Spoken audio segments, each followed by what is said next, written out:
राज्य के सभी संप्रदाय के धार्मिक स्थलों को संरक्षित किया जाएगा। 20 लाख परिवारों को मिलेगा आवास। चंपई सोरेन। चतरा के राजकीय इटखोरी महोत्सव में सोमवार को सीएम चंपई सोरेन ने कहा है कि राज्य में सभी संप्रदाय के धार्मिक स्थलों को संरक्षित किया जाएगा। सीएम ने कहा है कि समाज के अंदर सबसे ज्यादा देवी माँ की ही पूजा अर्चना की जाती है। संसार में माँ का अलग और महत्वपूर्ण स्थान है, चाहे वह भगवान रूपी देवी माँ हो या मनुष्य को जन्म देने वाली माँ हो। माँ सदैव पूजनीय है एवं वंदनीय होती है। सोरेन ने कहा है कि हमारी सरकार ने पहले से ही यह तय कर रखा है कि राज्य के भीतर सभी धर्म समुदाय के धार्मिक स्थलों को संरक्षित किया जाएगा। पूर्व मुख्यमंत्री हेमंत सोरेन के नेतृत्व में ही हमारी सरकार शहर के साथ साथ ग्रामीण क्षेत्रों में भी सभी वर्ग समुदाय के धार्मिक स्थलों का सुंदरीकरण कार्य करते हुए संरक्षित करने का काम कर रही है। आज राज्य के इटखोरी महोत्सव इसी कड़ी का हिस्सा है। इसके अलावा सीएम चंपई सोरेन ने कहा है कि वर्ष 2027 तक हमारी सरकार राज्य के 20 लाख आवास विहीन परिवार को पक्का मकान देगी। जो लोग आज मिट्टी के कच्चे घरों या झुग्गी झोपड़ियों पर रहने को विवश हैं, उन्हें प्राथमिकता के तौर पर हम पक्का मकान देने का कार्य प्रारंभ कर चुके हैं। मुख्यमंत्री ने कहा कि इस आधुनिक युग में देश और दुनिया जब इतनी रफ्तार से विकास कर रहा है, तब हम झारखंड को किसी भी हाल में पीछे नहीं रहने देंगे। आज रांची पहुंचेंगे भारत इंग्लैंड टीम के खिलाड़ी। 21 और 22 फरवरी को करेंगे प्रैक्टिस। आज से ही टिकटों की बिक्री शुरू। राजधानी रांची में भारत और इंग्लैंड के बीच क्रिकेट का टेस्ट मैच 23 फरवरी से 27 फरवरी तक होने वाला है। इसे लेकर खिलाड़ियों का रांची में 20 फरवरी यानी आज आगमन हो जाएगा। सभी खिलाड़ी रेडिसन ब्लू होटल में रुकेंगे। इसे लेकर सारे इंतजाम किए जा चुके हैं। वहीं स्टेडियम प्रबंधन और जिला प्रशासन की ओर से मैच को लेकर तैयारी कर दी गई है। वहीं पहले के 2 दिन प्रैक्टिस सेशन चलेगा। वही 20 फरवरी यानी आज से ही ऑफलाइन टिकट की बिक्री शुरू होगी। 20 फरवरी से लेकर 27 फरवरी तक टिकट मिलेंगे। सुबह 9:30 से 1 बजे तक और दोपहर 2 से 4:30 बजे तक लोग टिकट खरीद सकते हैं। इसे लेकर काउंटर पर कड़े इंतजाम किए गए हैं। टिकट काउंटर पर बैरिकेडिंग लगा दी गई है ताकि कोई जनता को कोई मुश्किल का सामना न करना पड़े। टिकट का दाम में थोड़ा बदलाव किया गया है। अब सबसे कम 250 रुपए के टिकट हैं। वही सबसे अधिक की बात करें तो टिकट 2500 रुपए तय की गई है। वेस्ट हिल एरिया का टिकट 250 रुपए में मिलेगा। वहीं MS धोनी पवेलियन की ओर से लग्जरी पार्लर इस टिकट जोड़ा गया है जो 2500 रुपए का होगा। हजारीबाग में चंपई सोरेन ने अबू आवास योजना के 28,295 लाभुकों के अकाउंट में भेजे 84 करोड़ 88 लाख रुपए। हजारीबाग में अबू आवास योजना कार्यक्रम में झारखंड के मुख्यमंत्री चंपई सोरेन ने हजारीबाग, रामगढ़, चतरा और कोडरमा जिले के 25,295 लाभुकों को स्वीकृति पत्र सौंपा। बैंक खाते में डीबीटी के माध्यम से पहली किस्त के रूप में 84 करोड़ 88 लाख 50 हजार रुपए ट्रांसफर किए। इस अवसर पर मुख्यमंत्री ने कहा है कि झारखंड में आर्थिक, सामाजिक, शैक्षणिक और स्वास्थ्य जैसी व्यवस्थाओं को मजबूत कर रहे हैं। मुख्यमंत्री चंपई सोरेन ने कहा है कि राज्य तभी आगे बढ़ेगा जब यहाँ के लोग आगे बढ़ेंगे। इसी सोच के साथ हमारी सरकार काम कर रही है। मुख्यमंत्री ने दोहराया है कि वर्ष 2027 तक झारखंड के सभी जरूरतमंद लोगों के पास अपना पक्का मकान होगा। मंतु सोरेन के बाद झारखंड के मुख्यमंत्री बने चंपई सोरेन ने यह भी कहा है कि राज्य के हर व्यक्ति को रोटी, कपड़ा और मकान देने के लिए उनकी सरकार प्रतिबद्ध है। उन्होंने कहा है कि हमारी सरकार सिर्फ आश्वासन देने में विश्वास नहीं करती, हम काम करने में विश्वास करते हैं। उन्होंने यह भी कहा है कि हमारी सरकार हर व्यक्ति, परिवार और समुदाय को सम्मान दे रही है। सीएम चंपई सोरेन की यात्रा के मद्देनजर सुरक्षा के पुख्ता इंतजाम। असामाजिक तत्वों के खिलाफ चला छापेमारी अभियान। BDS की टीम ने एयरपोर्ट का लिया जायजा। गिरिडीह में सीएम चंपई सोरेन के आगमन को लेकर सोमवार को बोड़ो स्थित एयरपोर्ट का सुरक्षा कर्मियों के द्वारा जायजा लिया गया। एयरपोर्ट के अंदर BDS टीम द्वारा सुरक्षा के दृष्टिकोण से जांच किया गया। इस दौरान डिटेक्टर और अन्य यंत्रों से पूरे एयरपोर्ट का जांच किया गया। बता दें कि अबू आवास योजना को लेकर स्वीकृति पत्र वितरण करने हेतु आज मंगलवार को झारखंड के सीएम का गिरिडीह में आगमन होने जा रहा है। मुख्यमंत्री का हेलीकॉप्टर बोड़ो स्थित एयरपोर्ट पर उतरेगी। इसी को लेकर सुरक्षा कर्मियों ने पूरे एयरपोर्ट का जायजा लिया। इसके अलावा नगर थाना प्रभारी RN चौधरी के नेतृत्व में शहर के बस स्टैंड में सीएम के आगमन को लेकर सुरक्षा एवं विधि व्यवस्था के मद्देनजर असामाजिक तत्वों के खिलाफ छापेमारी अभियान चलाया गया। इस दौरान खासकर गामा, तीसरी, बोकारो, जामताड़ा, कोलकाता से आने वाले बसों पर सवार यात्रियों की सुरक्षा का भी जांच किया गया। थाना प्रभारी RN चौधरी ने कहा है कि सुरक्षा के दृष्टिकोण से यह अभियान चलाया जा रहा है ताकि असामाजिक तत्वों पर कड़ी निगरानी रखी जा सके। राज्य स्तरीय पंचायत पंचायत सचिवालय स्वयं सेवक संघ करेगा विधानसभा का घेराव। राज्य स्तरीय पंचायत सचिवालय स्वयं सेवक संघ विधानसभा का घेराव करेगा। बता दें कि पंचायत सचिवालय स्वयं सेवक संघ के अनिश्चितकालीन धरना प्रदर्शन का सोमवार को 231वां दिन रहा। राजभवन के पास सोमवार को झारखंड मुक्ति मोर्चा के केंद्रीय महासचिव विनोद पांडे और पंचायती राज निदेशक ईसा उरांव से प्रदेश अध्यक्ष चंद्रदीप कुमार की मुलाकात हुई। इस दौरान संघ ने निदेशक से निवेदन किया है कि संगठन की मांगों का हल 27 फरवरी से पहले निकाला जाए। ऐसा नहीं होने पर संगठन 27 फरवरी से लेकर 2 मार्च तक विधानसभा का घेराव करेगा।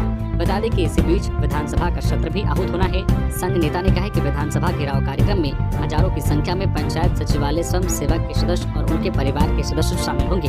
गौरतलब है कि राज्य स्तरीय पंचायत सचिवालय स्वयं सेवक संघ 5 सूत्री मांगों को मनवाने के लिए लगभग 8 महीने से आंदोलन रहते हैं। संघ ने कहा है कि चंपई सरकार से उनकी उम्मीदें जगी हैं। झारखंड में एक बार फिर से बदलेगा मौसम का मिजाज। 21 और 22 फरवरी को होगी फिर से झमाझम बारिश, फिर बढ़ेगी ठंड। झारखंड में अभी धूप खिलने से लोगों को ठंड से राहत मिली हुई है, लेकिन कहा जा रहा है कि एक बार फिर से झारखंड में मौसम का मिजाज बदलेगा और कई क्षेत्रों में झमाझम बारिश होगी। पूर्वी दिशा से आ रही ठंडी हवा ने एक बार फिर राजधानी रांची समेत पूरे राज्य के मौसम का मिजाज बदल दिया है। मौसम विज्ञान केंद्र रांची ने पूर्वानुमान में इस बात की जानकारी दी है कि अगले 4 से 5 दिनों तक पूरे राज्य का मौसम शुष्क रहेगा। कहा जा रहा है कि 21 फरवरी के बाद से आसमान में आंशिक बादल छाए रहेंगे, जिससे वर्षा होने की संभावना भी जताई गई है। हालांकि वर्षा होने पर ठंड बढ़ सकती है। यह भी बताया गया है कि राज्य के उत्तर पूर्वी हिस्से यानी कि देवघर, दुमका, गोड्डा, पाकुड़, जामताड़ा, गिरिडीह, साहिबगंज के कुछ हिस्सों में 21 व 22 फरवरी को कुछ जगहों पर वर्षा होने की संभावना है। वहीं 23 फरवरी को दक्षिण पूर्वी हिस्से यानी पूर्वी व पश्चिमी सिंहभूम, सिमडेगा व सरायकेला खारसावा के साथ पलामू, गढ़वा, चतरा, कोडरमा, लातेहार और लोहरदगा में कहीं कहीं हल्की वर्षा हो सकती है। राजधानी रांची में भी 21 व 22 फरवरी को आंशिक बादल छाए रहेंगे, मौसम शुष्क बना रहेगा। मौसम वैज्ञानिक अभिषेक आनंद ने बताया कि पश्चिमी विक्षोभ के कारण मौसम में बदलाव देखा जा रहा है। झारखंड में इसका असर 20 फरवरी यानी कि आज से देखने को मिलेगा। सड़क निर्माण कार्य का किया शिलान्यास। सदर विधायक ने 4 लेन सड़क निर्माण कार्य का शुभारंभ किया। 39 करोड़ से होगा चौड़ीकरण। गिरिडीह शहर वासियों को अब बहुत जल्द जाम की समस्या से निजात मिलने जा रही है। सोमवार को गिरिडीह के सदर विधायक सुदिव्य कुमार सोनू ने पचम्बा के नर्मदा धाम चौक पर शहर के टावर चौक से कल्याण डी तक बनने वाले 4 लेन सड़क का नारियल फोड़कर विधिवत शिलान्यास किया। बता दें कि इस सड़क की कुल चौड़ाई 21 मीटर है। इसका निर्माण 39 करोड़ 16 लाख रुपए से किया जाना है। बता दें कि पचम्बा के कल्याण डी से शहर के टावर चौक तक इस 4 लेन सड़क के बन जाने से प्रतिदिन जाम की समस्या से जूझ रहे लोगों को अब राहत मिलेगी और करीब 5.5 किलोमीटर की इस दूरी को तय करने में लगने वाले अतिरिक्त समय की बचत भी होगी। जेएसएससी के सचिव बने सुधीर कुमार गुप्ता, अधिसूचना जारी। झारखंड प्रशासनिक सेवा के अधिकारी सुधीर कुमार गुप्ता को झारखंड कर्मचारी चयन आयोग का सचिव बनाया गया है। इस संबंध में कार्मिक प्रशासनिक सुधार एवं राज्य भाषा विभाग ने अधिसूचना जारी की है। बता दें कि झारखंड प्रशासनिक सेवा के अधिकारी और संयुक्त सचिव राजस्व निबंधन एवं भूमि सुधार विभाग सुधीर कुमार गुप्ता को स्थानांतरित करते हुए झारखंड राज्य कर्मचारी चयन आयोग के सचिव पद पर नियुक्त किया गया है। गिरिडीह के बगोदर में ग्राहक सेवा केंद्र के संचालक को लूटने आए 2 बदमाश गिरफ्तार, 3 फरार। गिरिडीह के बगोदर थाना इलाके के औरा से सटे गांव में 5 की संख्या में आए अपराधियों ने ग्राहक सेवा केंद्र के संचालक से 2 लाख लूटकर फरार होने का प्रयास किया, लेकिन ग्रामीणों के सहयोग से बगोदर थाना पुलिस 2 अपराधियों को दबोचने में सफल रही, तो एक बाइक को भी जब्त कर लिया गया है। वही 3 अपराधी अब भी फरार बताए जा रहे हैं। पुलिस के हाथ चढ़े दोनों अपराधियों से पुलिस पूछताछ में जुटी हुई है। जानकारी के अनुसार 2 बाइक पर 5 अपराधी सवार थे। बताया जा रहा है कि सारे अपराधी जिले के सरिया थाना इलाके के रहने वाले हैं। जानकारी के अनुसार ग्राहक सेवा केंद्र का संचालक बैंक में पैसे जमा करने जा रहा था। इसी दौरान 2 बाइक में 5 अपराधी औरा के समीप एक गांव में ग्राहक सेवा केंद्र के संचालक को रोका और उसे हथियार का भय दिखाकर उसके पास रखे 2 लाख रुपए लूटकर फरार होने लगे। इस दौरान जब ग्राहक सेवा केंद्र के संचालक ने हल्ला किया तो ग्रामीणों ने 2 अपराधी को दबोचकर पुलिस के हवाले कर दिया। फिलहाल दोनों से पूछताछ की जा रही है। झारखंड में बनाए जा रहे हैं नकली डोमिसाइल और बर्थ सर्टिफिकेट। सीबीआई ने केंद्र को भेजी रिपोर्ट। झारखंड में नकली डोमिसाइल और बर्थ सर्टिफिकेट बनाए जा रहे हैं। सीबीआई ने इसका खुलासा किया है और इसकी रिपोर्ट केंद्र सरकार को भेजी है। मिली खबर के मुताबिक राज्य से बाहर के लोग नकली सर्टिफिकेट का इस्तेमाल प्रतिष्ठित स्कूल और कॉलेज में बच्चों का एडमिशन कराने के लिए कर रहे हैं। बता दें कि समय समय पर नकली जन्म प्रमाण पत्र और आवासीय बनाने की शिकायतें भी मिलती रही है। ताजा मामले में सीबीआई ने रिपोर्ट दी है। जांच एजेंसी ने कहा है कि तिलैया कोडरमा के सैनिक स्कूल में कई अभिभावकों ने बच्चों का एडमिशन झारखंड कोटे से कराने के लिए नकली डोमिसाइल का सहारा लिया। बता दें कि नकली जन्म प्रमाण पत्र, आवासीय और डोमिसाइल बनाने के लिए कई लोग गलत तरीके से इसमें सहयोग करते हैं। इसमें ग्राम पंचायत मुखिया, पंचायत सचिव और फिर वार्ड पार्षद की प्राथमिक सहभागिता होती है। सीबीआई ने कहा है कि मामले की गहन जांच की जरूरत है। कहा है कि राज्य में बड़े पैमाने पर ये नकली दस्तावेज का ये गोरख धंधा चल रहा है। अधिकतर मामलों में नकली सर्टिफिकेट का इस्तेमाल शैक्षणिक संस्थाओं में एडमिशन के लिए किया जा रहा है। 22 फरवरी को जेएमएम कार्यकारिणी की बैठक। छामू केंद्रीय कार्यकारिणी समिति की बैठक 22 फरवरी को रांची के कांके स्थित मुख्यमंत्री आवास में होगी। बैठक का समय सुबह 11 बजे से निर्धारित है। बैठक की अध्यक्षता दिशोम गुरु शिबू सोरेन करेंगे। बैठक का एजेंडा वर्तमान राजनीतिक परिस्थिति पर विचार विमर्श, सांगठनिक स्थिति और सदस्यता अभियान पर विचार विमर्श समेत अन्य हैं। 3 दिवसीय इटखोरी महोत्सव में बोले चंपई सोरेन, हर परिवार में जलेगा शिक्षा का दीप। चतरा जिले के इटखोरी स्थित प्रसिद्ध भद्रकाली मंदिर में पूजा अर्चना करने के बाद मुख्यमंत्री चंपई सोरेन ने 3 दिवसीय इटखोरी महोत्सव का उद्घाटन किया।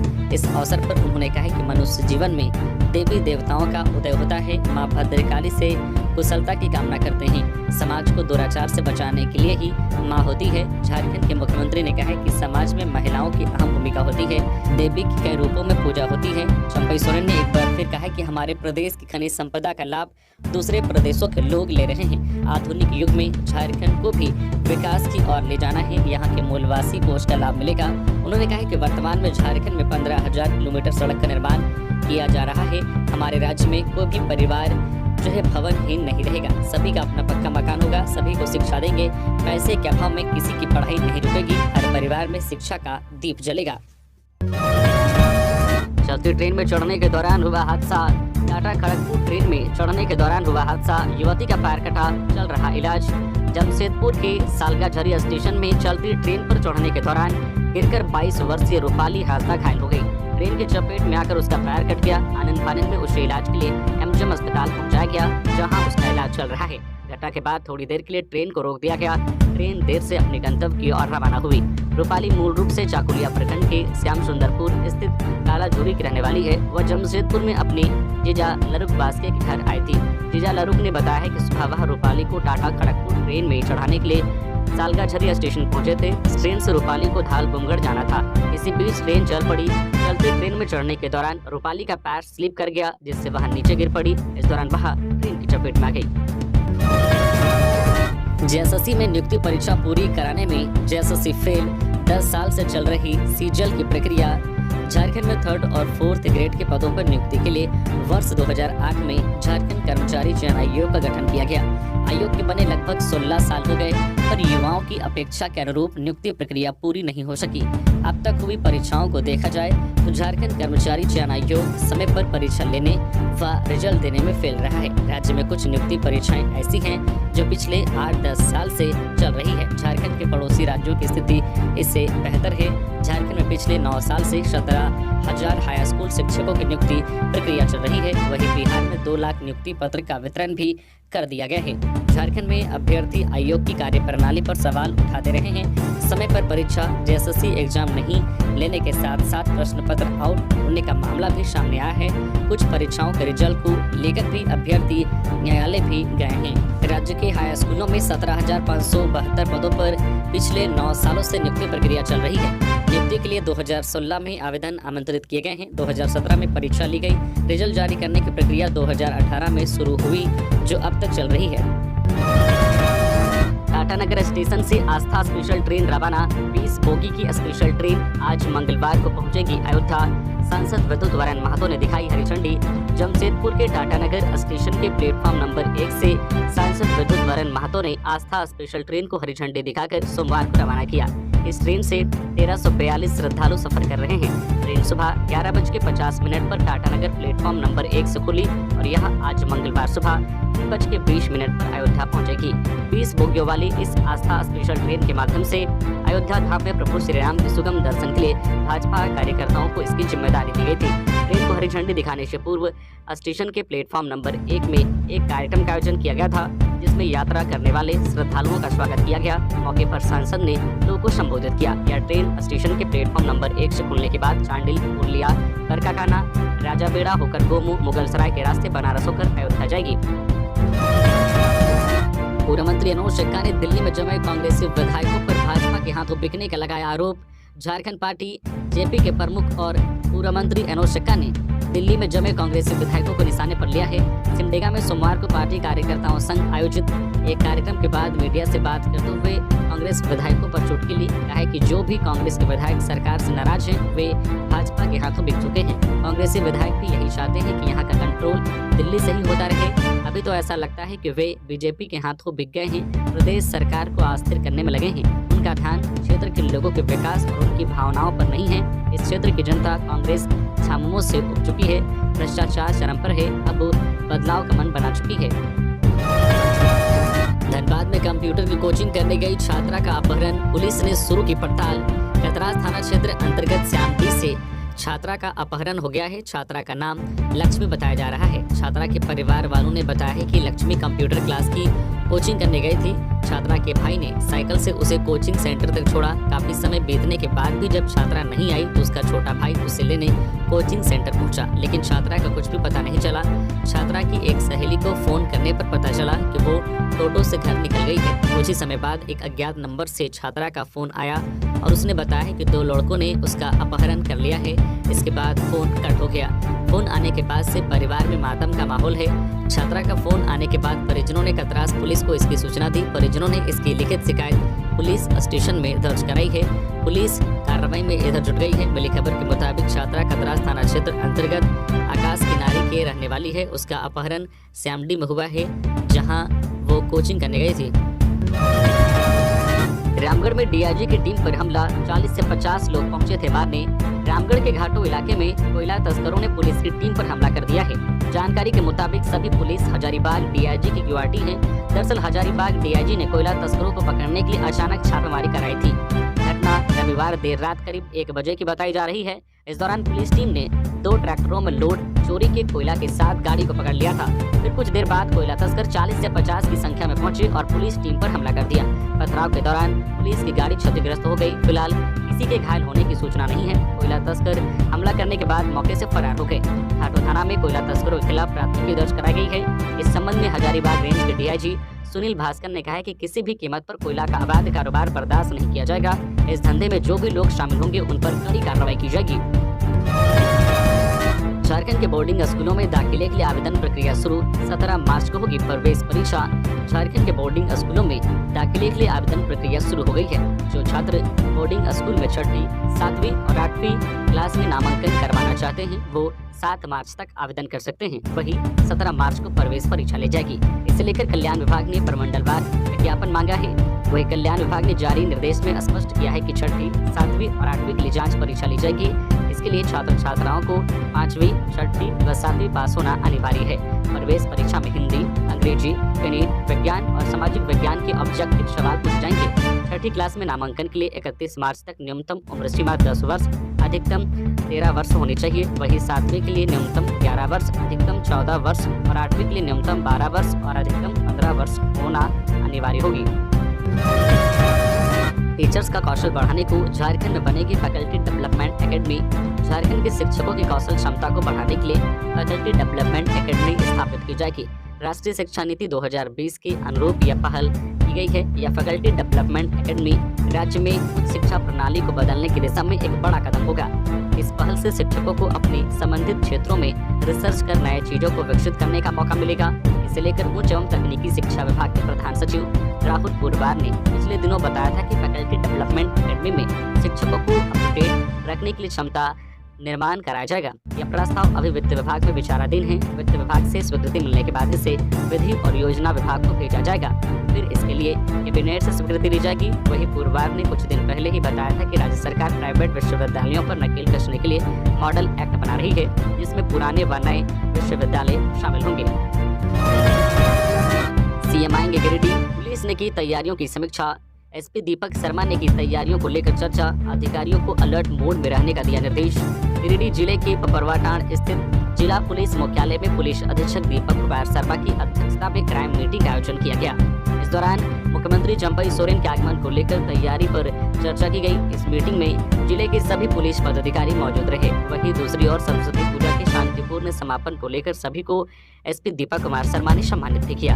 बैठक में बताया गया कि कार्यक्रम स्थल में हर पुलिस अधिकारियों की तैनाती होगी। कहे कि जिले से तबादला के बाद अब तक 95 पुलिस अधिकारियों को विरमित किया गया है। अब नए अधिकारी भी आने लगे हैं। ऐसे में जल्द ही नए अधिकारियों को उनकी योग्यता के अनुसार थाना का जिम्मा सौंपा जाएगा। बैठक में एसडीपीओ सुमित प्रसाद, धनंजय राम, डीएसपी मुर्शद अली, साजिद जफर के साथ कई थानेदार उपस्थित थे। लोकपाल केस, दिल्ली हाईकोर्ट के आदेश को शिबू सोरेन ने किया चैलेंज। दिसोम गुरु शिबू सोरेन ने खुद के खिलाफ चल रहे लोकपाल केस में दिल्ली हाईकोर्ट के आदेश को चैलेंज किया है। बता दें कि मामले की सुनवाई दिल्ली हाईकोर्ट के एकल बेंच में चल रही है। इससे पहले शिबू सोरेन ने हाईकोर्ट में चल रहे लोकपाल केस की सुनवाई को अनुचित बताते हुए इस पर रोक लगाने की याचिका दायर की थी, लेकिन हाईकोर्ट ने केस पर कार्रवाई पर रोक लगाने से इनकार कर दिया था और सोरेन की याचिका को खारिज कर दिया था। इसके खिलाफ शिबू सोरेन ने एलपीए यानी लेटेस्ट पेटेंट अपील याचिका दायर की है। मिली खबरों के मुताबिक मामले की सुनवाई जारी रहेगी और दिल्ली हाईकोर्ट की 2 जजों वाली बेंच इसकी सुनवाई आज मंगलवार को करेगी। गौरतलब है कि राज्यसभा सदस्य शिबू सोरेन ने अधिकार क्षेत्र के आधार पर सीबीआई को प्रारंभिक जांच और कार्रवाई के आदेश को चैलेंज किया था। इस पर दिल्ली हाईकोर्ट के न्यायाधीश जस्टिस सुब्रमण्यम प्रसाद की बेंच ने 23 जनवरी को सुनवाई की थी। बेंच ने फैसला सुनाते हुए शिबू सोरेन की याचिका को नामंजूर कर दिया था। मैट्रिक इंटर परीक्षा का रिजल्ट 25 दिन पहले होगा जारी। हाईटेक तरीके इस्तेमाल कर रहा बोर्ड। जैक बोर्ड की मैट्रिक इंटर की परीक्षा जारी है। बोर्ड इस साल हाईटेक तरीकों का इस्तेमाल कर परीक्षा ले रही है। वहीं अब रिजल्ट भी हाईटेक तरीके का इस्तेमाल कर ही तैयार किया जाएगा। इसके परिणाम स्वरूप 25 दिन पहले ही रिजल्ट जारी हो जाएगा। बताया जा रहा है कि परीक्षा खत्म होने के 3 दिनों के बाद ही उत्तर पुस्तिका को बैंक से हटाकर बैंक ट्रेजरी भेजने को कहा गया है। वही 1 मार्च से सभी जिले में कॉपियों का उठाव करवा लेना है। कॉपियों के मूल्यांकन के बाद मार्क्स फाइल भरकर उसे डेटा सेंटर पर भेजने में अधिकतम 10 दिन ही लगेंगे, जबकि पहले इसमें 45 दिन लगते थे। बता दें कि इस बार से जैक में MR बेस्ड ऑनलाइन टेक्नोलॉजी का उपयोग किया जा रहा है, जिसमें उत्तर पुस्तिका का मूल्यांकन होने के बाद शिक्षक को ना परीक्षार्थी का नाम लिखना होगा, ना संबंधित विषय का नाम या रोल नंबर। सारा कुछ पूर्व से ही एक MR बेस्ड सीट में अंकित होगा। शिक्षक को सिर्फ संबंधित विषय में परीक्षार्थी को हासिल अंक अंकित करना है। मार्क्स को अंकित करने के साथ ही उसे डिजिटल मोड में डेटा सेंटर को भेज दिया जाएगा, जहां संबंधित परीक्षार्थी का मार्कशीट तैयार किया जाएगा। पूरी प्रक्रिया त्रुटि रही तो इसके लिए जैक की ओर से ट्रायल की शुरुआत रविवार को की गई। पत्नी से फोन पर कहा था आ रहा हूँ, सड़क हादसे में पुलिस जवान की मौत। समय पर मदद मिलती बच जाती जान। रांची गुमला मुख्य मार्ग स्थित पुरा गांव के समीप झारखंड पुलिस के जवान बंधु उरांव 46 वर्षीय की मौत हो गई। बंधु रविवार को ही अहल सुबह छुट्टी लेकर चंदवा से घर लौटे थे। सुबह नाश्ता करके बाद शहर से सटे करम डेपा में बन रहे अपने नए घर का काम देखने गए थे। बंधु अपने जीवन की कमाई लगाकर बड़े शौक से यह घर बनवा रहे थे। रात करीब 9 बजे वापस घर लौट रहे थे। घर लौटने के दौरान उनकी पत्नी से फोन पर बातचीत हुई। बंधु ने कहा कि वह रास्ते में हैं, घर लौट रहे हैं। पत्नी घर के बाहर चौखट में ही खड़ी होकर पति के लौटने का इंतजार कर रही थी। अचानक सड़क दुर्घटना में पति की मौत हो जाने की सूचना मिली। इसके बाद पूरे परिवार में कोहराम मच गया। पत्नी और मृतक जवान के 3 छोटे छोटे बच्चे हैं। पति को किसी अज्ञात वाहन ने टक्कर मार दी थी। घटनास्थल पर अत्यधिक रक्त रिसाव होने और रात होने के कारण किसी की सहायता नहीं मिल पाने के कारण उनकी मौत हो गई। लोकसभा चुनाव की तैयारी तेज। जिला प्रशासन ने की अहम बैठक। क्रिटिकल बूथ और अंतर्राज्यीय चेक नाका पर खास नजर। लोकसभा चुनाव को लेकर जिला प्रशासन ने कमर कस ली है। इसको लेकर सोमवार को जमशेदपुर उपायुक्त कार्यालय सभागार में एक हाई लेवल बैठक की गई। इस बैठक में मुख्य रूप से उपायुक्त अनंत Mittal, SSP Kaushal Kishore, ADC Manish Kumar, city Mukesh Kumar, डोनायत, ग्रामीण एसपी ऋषभ गर्ग, एसडीएम पीयूष मिश्रा समेत सभी डीएसपी, थाना प्रभारी और सभी कोषांगों के नोडल एवं प्रभारी पदाधिकारी, IRO मौजूद रहे। इस दौरान सभी को मतदान के प्रति जागरूक करते हुए मतदाता शपथ दिलाई गई। बैठक में उपायुक्त ने स्पष्ट निर्देश दिया गया है कि जिन जिन कार्यालयों द्वारा अपने कर्मियों की सूची कार्मिक कोषांग को अब तक उपलब्ध नहीं कराई गई है वे 20 फरवरी तक उपलब्ध कराएं, अन्यथा कार्यालय प्रधान की जवाबदेही तय की जाएगी। उन्होंने सभी कोषांगों को जो कार्य योजना बनाते हुए कार्य करने तथा कोषांगों की गतिविधियों में तेजी लाने के निर्देश दिया। जमीन विवाद को लेकर रांची पुलिस के समक्ष दो पक्षों में हुई जमकर मारपीट, पुलिस बनी रही मूकदर्शक। राजधानी रांची में जमीन कारोबारियों के हौसले इतने बुलंद हैं कि पुलिस के सामने ही जमकर मारपीट हो रही है और पुलिस मूकदर्शक बनकर देखती रह रही है। ताजा मामला खेलगांव ओपी इलाके के खटंगा बस्ती की है। यहाँ जमीन कारोबारी और स्थानीय लोगों में मारपीट हुई। हालांकि घटनास्थल पर पुलिस की मौजूदगी रही, लेकिन पुलिस मारपीट को रोकने में नाकाम दिखाई दे रही है। सोशल मीडिया में वायरल वीडियो में स्पष्ट देखा जा रहा है कि इस दौरान मारपीट में कई लोगों को चोट भी आई है। मिली जानकारी के अनुसार कुछ भूमाफिया सैकड़ों की संख्या में लड़कों को बुलाकर आदिवासी रैयतों की जमीन को हड़पने का प्रयास किया गया था, लेकिन ग्रामीणों ने खदेड़कर भगा दिया। इस मामले को लेकर खिलगांव ओपी प्रभारी ने बताया कि दोनों पक्षों को थाना में बुलाया गया है और मामले की जांच की जाएगी। इसी तरीके से झारखंड की हर छोटी बड़ी खबर से अपडेट रहने के लिए आप हमारे व्हाट्सएप चैनल को भी फॉलो कर सकते हैं, जिसका लिंक वीडियो के डिस्क्रिप्शन में